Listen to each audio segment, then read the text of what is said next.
कहाँ पता चलता है कि बीजे कितने मिनट की है।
अगर किसी भी स्टूडेंट ने स्क्रीनशॉट नहीं लिया हो तो आप ले सकते हैं।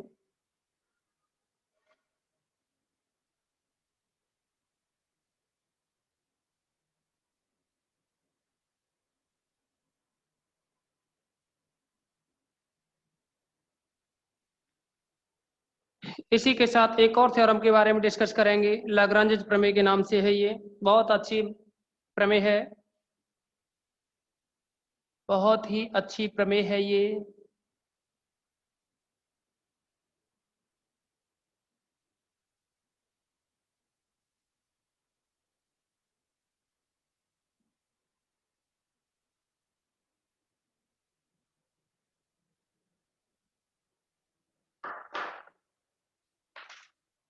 इस प्रमेय में देखिए क्या है कि एक परिमित ग्रुप जी के प्रत्येक उपग्रुप का ग्रुपांक उस ग्रुप के ग्रुपांक का भाजक होता है। सबसे पहले तो आप लोग देखेंगे कि जो ग्रुपांक है यानी जो ऑर्डर ऑफ ग्रुप जी है वो क्या होता है। पहले भी हम डिस्कस कर चुके हैं, स्टार्टिंग की ही मीटिंग में, एक दो मीटिंग जो ली थी उनमें बता चुके थे कि जो जी है, मान लीजिए 1 ओमेगा स्क्वायर है, यानी कोई भी ग्रुप है, तो यहाँ आपने देखा कि ऑर्डर ऑफ जी है वो 3 होगा, यानी ग्रुपांक है वो क्या होगा 3, क्योंकि इस जी में केवल 3 ही एलिमेंट हैं। और आप कोई भी दूसरा ग्रुप लीजिए जैसे कि 0 1 2 3 4, इसमें देखेंगे आप लोग कि 1 2 3 4 5 5 एलिमेंट है, तो इसका मतलब ऑर्डर ऑफ जी वो क्या है 5 है। यही क्या है ग्रुप का ग्रुपांक कहलाता है।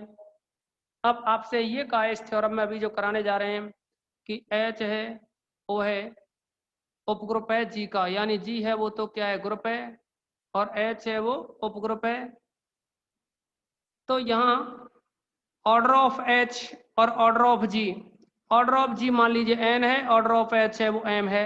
तो हमें जो प्रूव करना है इस थ्योरम में, जो लाग्रांज थ्योरम जो कहती है उसका स्टेट है कि ये जो ऑर्डर ऑफ जी है जो कि एन है, इस एन में ऑर्डर ऑफ जो एच है एम, इसका भाग चला जाएगा तो कुछ कांस्टेंट आएगा। यानी ऑर्डर ऑफ जी जो है उस समय ऑर्डर ऑफ एच का भाग जा सकता है, अर्थात ऑर्डर ऑफ जी को ऑर्डर ऑफ एच विभाजित करता है। तो ये लाग्रांज प्रमेय रहेगी। स्टेट है इसका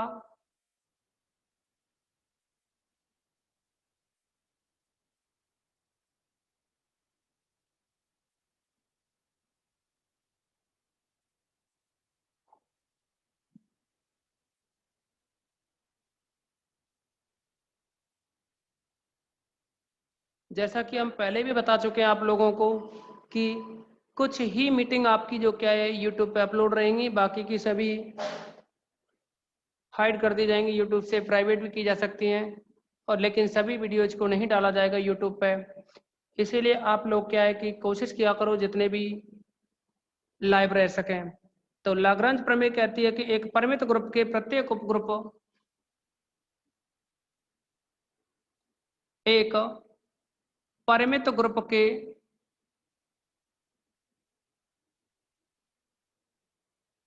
प्रत्येक उपग्रुप का ग्रुपांक एक परिमित ग्रुप के प्रत्येक उपग्रुप का ग्रुपांक उस ग्रुप के ग्रुपांक का भाजक होता है।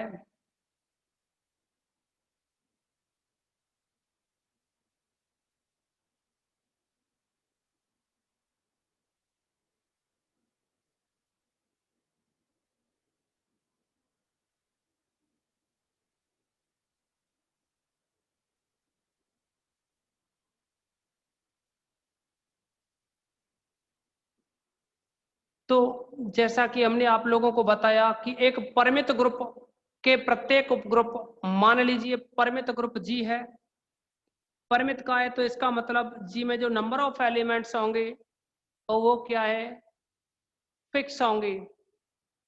यानी जी में नंबर ऑफ एलिमेंट्स है वो है, मान लीजिए ऑर्डर ऑफ जो जी है वो है, मान लीजिए एन है। फिर कहा आपसे कि एक परिमित ग्रुप के प्रत्येक उपग्रुप, यानी जी का जो उपग्रुप है उसे अगर हम एच कहें, तो परिमित ग्रुप जी के प्रत्येक उपग्रुप का ग्रुपांक, तो इस एच का जो ग्रुपांक है वो है, मान लीजिए ऑर्डर ऑफ एच है और जिसकी वैल्यू कितनी है, एम। तो आपसे कहा है उस ग्रुपांक, प्रत्येक उपग्रुप का ग्रुपांक उस ग्रुप, यानी जो आपने ग्रुप माना था, जैसा कि जी माना, हमने कहा कि जी है वो ग्रुप, उस ग्रुप के ग्रुपांक का भाजक होता है। तो जी का जो ग्रुपांक है एन, इस एन में एम का भाग लगाया जा सकता है और कुछ कांस्टेंट आ सकता है। यही क्या है, आगे चल करके सूचकांक कहलाएगा, इंडेक्स। तो सूचकांक की डेफिनेशन भी यही रहेगी। अब इसमें आप इसका प्रूफ समझें।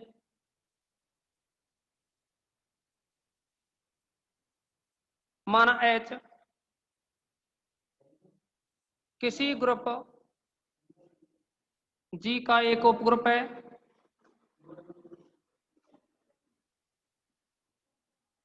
माना एच किसी ग्रुप जी का एक उपग्रुप है, और देखिए इसके लिए हम लेकर के चल रहे हैं इनकी कोटि और एक फंक्शन डिफाइन करेंगे। माना एच किसी ग्रुप जी का एक उपग्रुप है तथा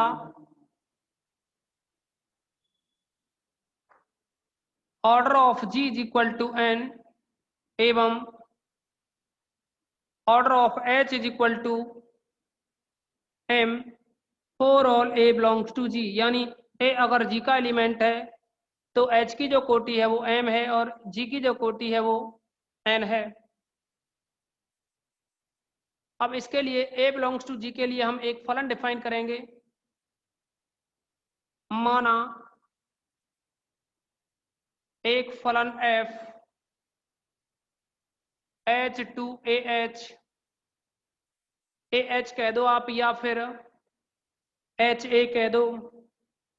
तो हम एक फलन F H two A H define कर रहे हैं। अगर एक फलन एच टू ए एच लेके चलें, माना एक फलन एफ एच से ए एच में इस प्रकार परिभाषित है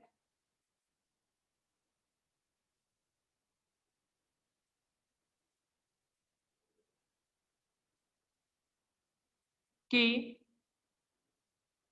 एफ ऑफ, देखिए कैपिटल एच का एलिमेंट अगर स्मॉल एच लिया जाए तो F of H is equal to A H ये है for all A belongs to G. ये आपको लाग्रांज प्रमेय में याद रखना होगा कि यहाँ ये जो फंक्शन मान के चल रहे हैं F H two A H इस तरह से। और देखिए जो ए एच है ये क्या है, इसका वाम सैकुलक है। अभी वाम सैकुलक के बारे में यहाँ कहीं चर्चा नहीं की, आप कह सकते हो। तो आप देखेंगे अब कि जो फंक्शन लिया है F of H is equal to A H, यह एक एक ही आच्छादक होगा। एक एक ही आच्छादक के लिए यानी 1 1 1 2 के लिए जो कंडीशन होती है,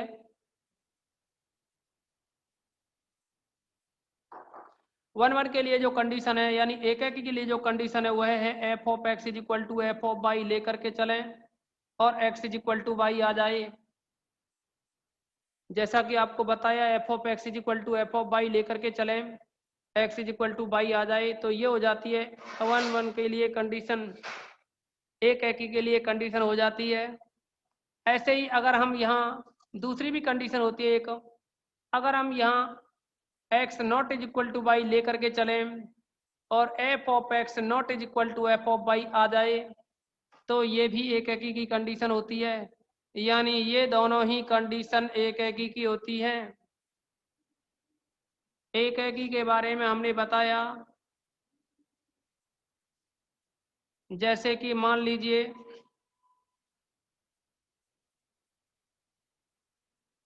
इधर इस एक एलिमेंट का रिलेशन इधर इस एक एलिमेंट से हो, यहाँ भी एक से हो, एक का रिलेशन एक एलिमेंट से हो, सेट ए है, ये सेट बी है, ये खाली रह गया, कोई दिक्कत नहीं। लेकिन आच्छादक का मतलब होता है, आच्छादक का मतलब होता है कि कोई भी एलिमेंट रहना नहीं चाहिए। तो जैसे अभी लास्ट वाला एलिमेंट हमने यहाँ से मिटा दिया, तो ये हो गया एक है कि आच्छादक, यानी कोई भी एलिमेंट इधर छूटना नहीं चाहिए, ए के हर एक एलिमेंट की इमेज बी में मिल जानी चाहिए, ए के प्रत्येक अवयव की इमेज है वो बी में मिल जानी चाहिए, और बी का कोई भी एलिमेंट है वह छूटना नहीं चाहिए। तो ये कंडीशन होती है एक के की आच्छादक की, यानी एक का संबंध एक से हो और बी का कोई भी एलिमेंट इस तरह का ना हो जो कैपिटल ए के किसी भी एलिमेंट के साथ में अपनी इमेज ना रखता हो, यानी रिलेशन ना बनाता हो। तो हम ये कह सकते हैं, इसको सबसे पहले हम एक की आच्छादक प्रूव करना चाह रहे हैं। तो देखिए एक के लिए माना f of h1 is equal to f of h2 for all h1 h2 belongs to h, यानी कैपिटल H के कोई भी दो एलिमेंट लिए हमने, एक तो लिया H1 दूसरा लिया H2, तो उनके आधार पर हम f of h1 is equal to f of h2 लेके चले। तो f of h1 का मतलब है इस फंक्शन के अकॉर्डिंग अगर इसमें h की जगह h1 रखें तो ये बनेगा a h1, इधर भी h की जगह h2 लिखें तो ये बन जाएगा a h2। तो आप लोगों ने एक कैंसिलेशन लॉ पढ़ा है, यानी निरसन नियम, कैंसिलेशन लॉ अर्थात निरसन नियम। अब निरसन नियम में जो बताया गया आपको कि बाईं तरफ से ए से कैंसिल हो जाएगा, तो यह आ जाएगा h1 is equal to h2। तो हम यहाँ यह कह सकते हैं कि h1 और h2 अगर बराबर हो गए, अगर h1 और h2 बराबर हो गए तो हम ये कह सकते हैं कि f जो फंक्शन था वो एक ही है। तब फलन f एक ही है, साथ ही f आच्छादक भी होगा।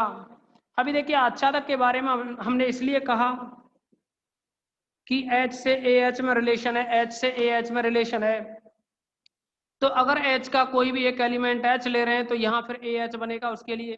इसका मतलब इसके एक एलिमेंट के लिए इसका एक एलिमेंट आ रहा है। जैसे कि आपको याद होगा वहां जब हमने G और H, H+1 H+2 इसके लिए डिस्कस किया था, तो वहां H और जो H+1 था, एग्जाम्पल फर्स्ट में जो जिक्र किया था H और H+1, तो अगर आप यहाँ H की वैल्यू जो दोगे उससे एक अधिक यहाँ मिलेगा, लेकिन इसके H के एलिमेंट के लिए H+1 का एक ही एलिमेंट मैप करेगा। तो इसीलिए हम यहाँ कह सकते हैं कि साथ ही F आच्छादक भी होगा, यानी जो फलन F है वह एक ही आच्छादक हो गया। और अगर फलन F एक ही आच्छादक हो गया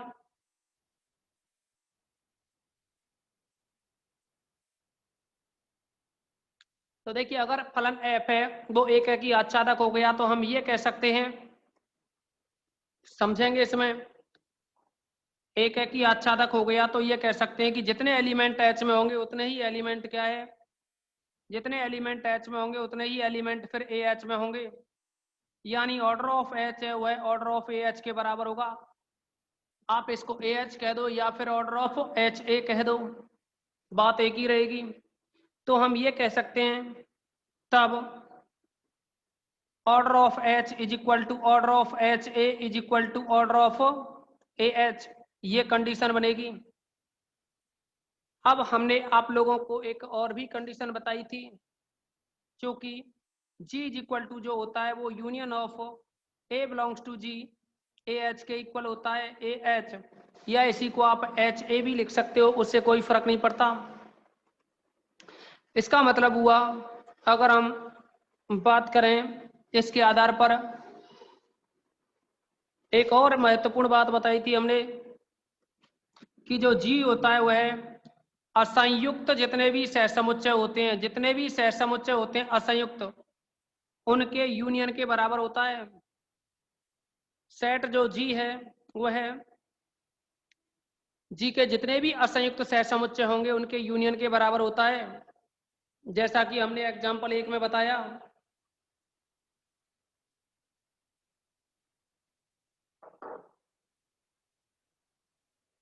तो आप समझेंगे इसमें। अगर हम इस थ्योरम में जी के जितने भी असंयुक्त सहसमुच्चय हैं वह हमें पता नहीं है कितने हैं, माना कि के हैं, माना जी में एच के असंयुक्त सहकुलकों की संख्या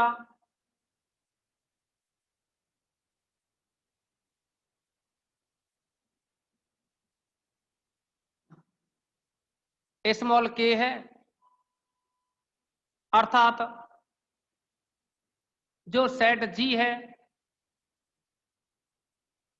अर्थात जो भी सेट जी लिया है उसके जितने भी सहकुलक बने हैं वह मान लीजिए A1H, A2H, A3H, AKH हैं। अर्थात ये कह सकते हैं हम G is equal to A1H union of A2H union of A3H और लास्ट में यूनियन ऑफ AKH। ये कितने सहकुलक हैं इसके? के ए के का मतलब के सहकुलक हैं, लेकिन ये क्या है? असंयुक्त हैं। A1H का कोई भी अवयव A2H में नहीं मिलेगा, A2H का कोई भी अवयव A3H में नहीं मिलेगा। मतलब ये है कि इनके कोई भी एलिमेंट कॉमन है ही नहीं। असंयुक्त का मतलब यही होता है कि एलिमेंट क्या है? कॉमन नहीं होने चाहिए। अब देखो, अगर जी A1H union A2H union A3H union AKH है तो इसको हम ये कह सकते हैं कि ऑर्डर ऑफ जी लें। ऑर्डर ऑफ जी का मतलब होता है number of elements in group G. तो अगर हम ऑर्डर लेंगे तो इधर भी क्या है? ऑर्डर लिया जाएगा। तो यूनियन जो क्या है, जब नंबर ऑफ एलिमेंट्स की बात करते हैं तो यूनियन क्या है? प्लस में चेंज हो जाता है। यानी ये कहेंगे हम ऑर्डर ऑफ A1H प्लस का order of A2H plus order of A3H plus में आएगा ऑर्डर ऑफ AKH, ये बनेगा। अब आप लोगों को हमने एक और बात बताई थी यहां से कि जो ऑर्डर ऑफ एच है वह ऑर्डर ऑफ एच ए के बराबर होता है। आप इसको इक्वेशन नंबर फर्स्ट डाल सकते हैं। तो समीकरण एक से ऑर्डर ऑफ जो एच है वह ऑर्डर ऑफ एच ए के बराबर होगा। और अगर यह कंडीशन आएगी तो हम लिख सकते हैं ऑर्डर ऑफ जी बराबर ऑर्डर ऑफ A1H, है ना। देखो, अगर ऑर्डर ऑफ ए एच हो तो ऑर्डर ऑफ एच के बराबर है। अगर यहाँ ए की जगह A1 कर दें तो भी एच ही रहेगा ना। तो इसका मतलब है ऑर्डर ऑफ A1H को लिख सकते हैं ऑर्डर ऑफ एच, यहाँ भी ऑर्डर ऑफ A2H को लिख सकते हैं ऑर्डर ऑफ एच प्लस का ये आ जाएगा के बार। ऑर्डर ऑफ एच जो चलेगा वो कितनी बार रहेगा? क्योंकि ए के है ना, यहाँ ए के एच है तो मतलब के टाइम्स रहेगा। ये समीकरण एक से लिखा है हमने। अब समीकरण एक के आधार पर इनको अगर जोड़ा जाए तो ये बनेगा के इंटू ऑर्डर ऑफ एच। इसको लिख सकते हो order of G is equal to K into में ऑर्डर ऑफ एच। अगर यहां से के की वैल्यू निकाली जाए तो ये बनेगा K is equal to order of G upon order of H. तो इसको लिख सकते हैं ऑर्डर ऑफ जी, जैसा कि हम मान चुके थे पहले कि ऑर्डर ऑफ जी है वो एन है और ऑर्डर ऑफ एच है वो एम है। तो हम लिख सकते हैं एन अपॉन एम, अर्थात ग्रुप जी के उपग्रुप एच का जो ग्रुपांक है, यानी ग्रुप जी के ग्रुपांक को ग्रुप एच का ग्रुपांक क्या है? विभाजित करता है। कहने का मतलब ये हुआ कि उपग्रुप का ग्रुपांक ग्रुप के ग्रुपांक का भाजक है। अतः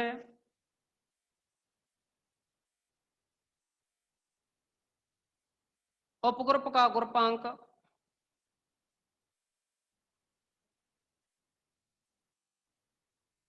उस ग्रुप के ग्रुपांक का भाजक होता है।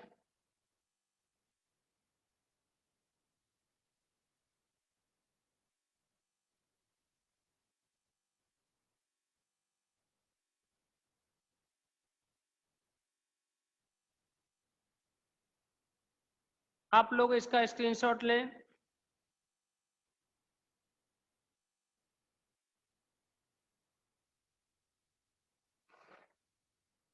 इसके बाद हम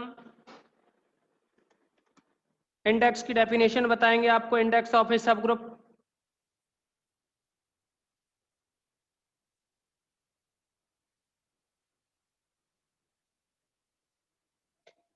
तो जो आपने स्क्रीनशॉट ले लिया होगा, अब देखिए उप समूह का सूचकांक क्या होता है। जैसा कि हमने बताया, यहाँ जो स्मॉल के इज इक्वल टू जो n/m है, वो है उप समूह का सूचकांक ही कहलाता है। तो हम ये कह सकते हैं कि यदि H किसी ग्रुप G का उपग्रुप है तो H में G के विभिन्न असंयुक्त बाम। अच्छा देखिए, यहाँ जो K था, K जो लिया था, आपने कहा था कि G में H के असंयुक्त तो सहकुलकों की संख्या वो K है, यानी number of elements in group G, यानी number of elements of coset in group G, यानी K जो है वो क्या है, G में असंयुक्त सहकुलकों की संख्या है जो K है। तो हम यहाँ असंयुक्त सैकलकों की संख्या के बारे में बात करेंगे, और वही जो असंयुक्त सैकलकों की संख्या होगी वही इंडेक्स कहलाएगी किसी भी ग्रुप का। तो आपने इसका स्क्रीनशॉट ले लिया होगा।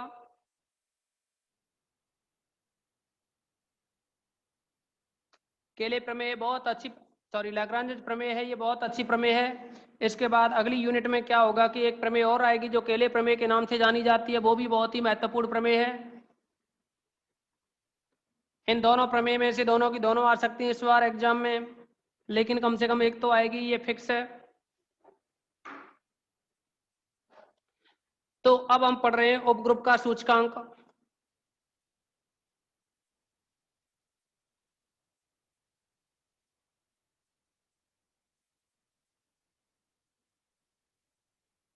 इंडेक्स ऑफ ए सब ग्रुप।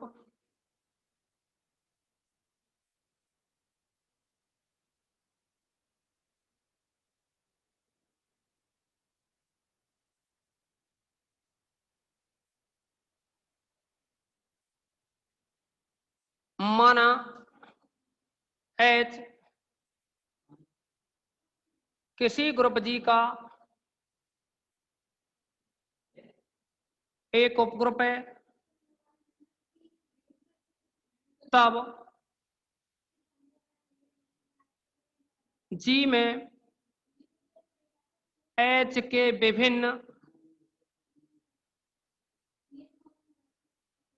विभिन्न वाम अथवा दक्षिण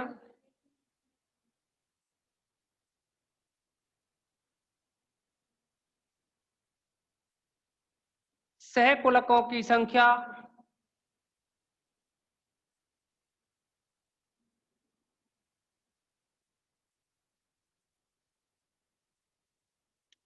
एच का जी में सूचकांक कहलाती है।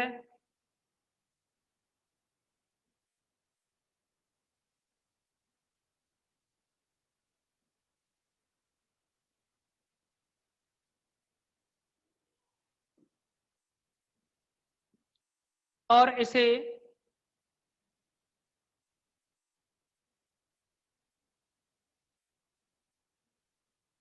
एच का जी में सूचकांक, यानी जी एक तरह से अनुपात का चिन्ह होता है, ये एक सिंबल है, इतने से व्यक्त करते हैं।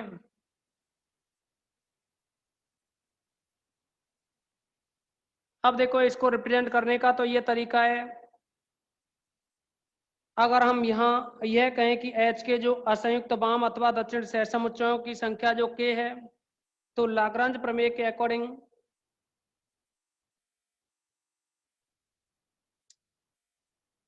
अगर हम यह कहें यहाँ, यदि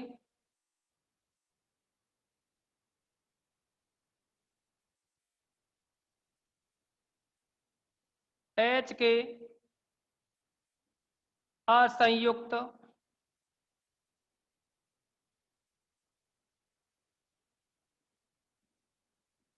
वाम अथवा दक्षिण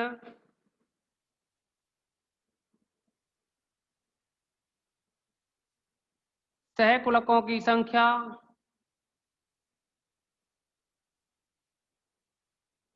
स्मॉल k है,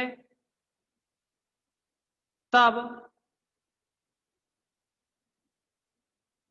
लाग्रांज प्रमेय से